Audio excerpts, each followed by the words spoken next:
من زندگی یعنی با چشمای تو مردن، همه دار و ندارم رو به دست تو سپردن.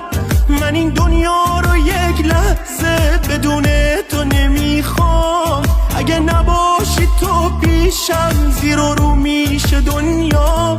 دلم یه جوری میخوادت که باور کردنی نیست، من عاشقت شدم عشقت از این دل رفتنی نیست. نمیتونه کسی جا تو توی قلبم بگیره، همش تو فکرتم فکره تو از سرم نمیره. هر بار که میبینم تو رو قلبم تندتر میزنه، این دل برای دیدنه هر روز پر میزنه. هر بار که میبینم تو رو